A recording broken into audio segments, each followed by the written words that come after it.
Welcome back to my channel. So in this specific video, I'm going to be going over how you can build your email list so you can start sending out emails. Now, in the past video, I quickly went over what email marketing is and how you can use it to start promoting your products, your courses, your one-on-one coaching programs, all that type of stuff, right? But the first step in order to be able to do that is you need people to send emails to, right? An email list and email marketing system in general is useless if you don't have anybody to send them to. The first thing that you want to do is identify your ICP, right? Your ideal client prospect. You want to find out exactly the type of clients that you want, and most importantly, you need to find out what they would want. So one of the best ways that you can go about doing this, if you have social media or you have somewhat of a following on social media, is by directly asking them. So let's say you have a decent amount of followers somewhere like Instagram, right? One of the things that you can do is you can post on your Instagram story using the polls feature.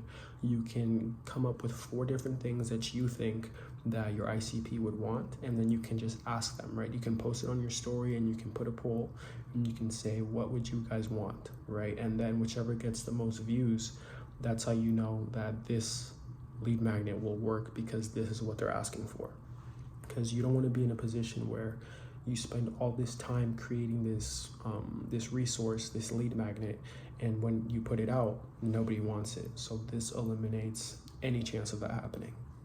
When you're creating this lead magnet, it's really, really important that you do take as much time as you need to create it so that it can be incredibly effective and you don't rush it just so that you can put something out.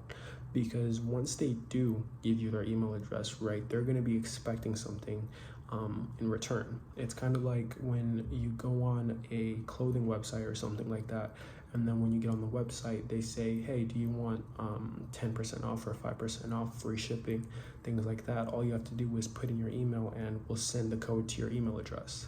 When you do that, you're expecting to get something, right? So, and most importantly, you're expecting to get exactly what you asked for. Imagine that you sign up for the email list and then they say they're going to give you 15%, but it's not 15%, or it's 15%, but you have to spend $100 first, and they didn't say that in the beginning. You're going to feel kind of betrayed, right? So it's really important that you don't want your clients or your ideal clients to get that feeling, because then they're going to realize that, oh, this dude or this girl just really wanted my email address. So then they're gonna not open your emails, and that's gonna do terrible things to you, like kill your deliverability, because your open rates won't be as high.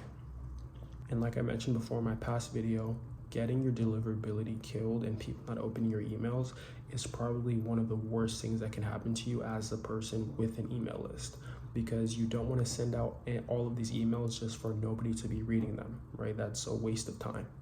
Another thing that you want to implement, and not just with specifically your lead magnet, but with other stuff in email marketing that I'll mention in other videos, is A/B testing, right? A/B testing is essentially when you send out 2 versions of the same product to your entire list or to specific segments of your list, and you see what they react better to.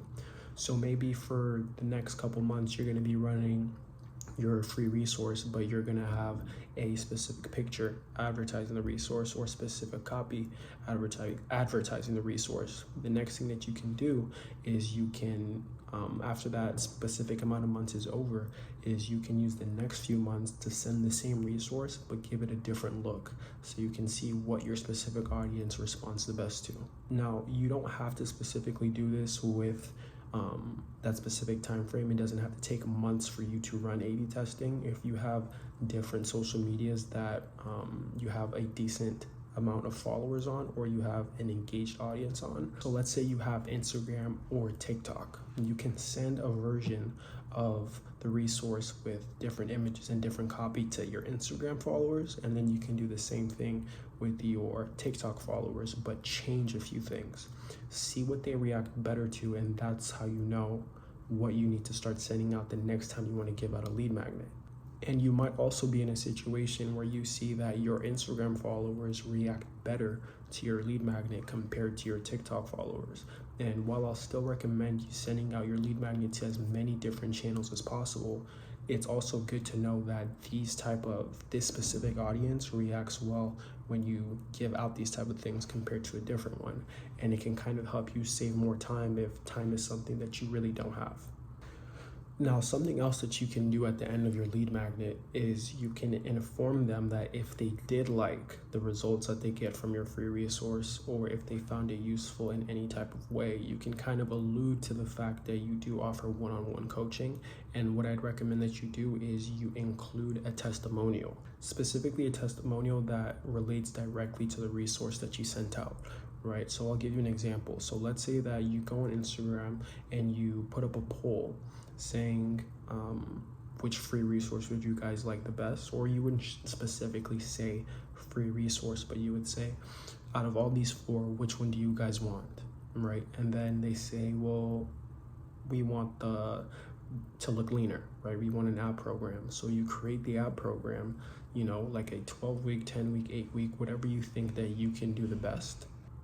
You create that, and then at the very end of the entire lead magnet, you can include a testimonial of an individual who you worked with one-on-one and you helped them get a 6-pack. Does that make sense? So you create something offering a 6-pack, and then at the end, you include a testimonial of somebody who worked with you coaching-wise one-on-one, who you helped get a 6-pack, and you write about the specific changes that it made in their lives. Because like I mentioned in my past video, people will always care more about themselves than they do about you. So once you do that and they see that you've helped somebody see results and you've helped somebody change their lives, they're going to put themselves in their specific shoes, right? And then they're going to think about themselves and how they will be able to live that better life, or that life of the individual that you helped. So these are some things that you can really do to maximize the amount of people on your email list, and you can even start signing clients off of the lead magnet before they start getting emails. So number 1, you really, really, really want to make sure you understand your ICP and what they want. You want to use social media as much as you can to not only give out the lead magnet, but to create the perfect lead magnet. And once you do that, then you really need to try your very best to put as much effort and time and care into the lead magnet so that they don't feel like they're getting robbed, right? And lastly, you want to try your best to plug in that mini testimonial, if you have it, to show them that you have the ability to work with people one-on-one, and people have gotten direct results from doing so and using some of the tactics that you shared in their lead magnet. Like and subscribe, and wait for the next video.